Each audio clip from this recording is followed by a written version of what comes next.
Ou manger Bouddha? What is that? Est-ce qu'on mange Bouddha? Est-ce que manger Buddha? What is that?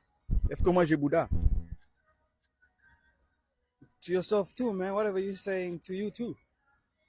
Do you eat rice? Yes, I do. Bon, ici, on peut négocier. Yeah. Li mange Bouddha. Image Buddha. C'est li mange Bouddha. Image. Image Buddha. Mouda. Vous comprenez pas la somme qui simple. Pour te parler très compliqué. Mouda. Image Muda. Mange Bouddha. Image Muda. Yeah. Yeah, that's the shit. You eat the rice. I fuck with rice. Et ça fait rire.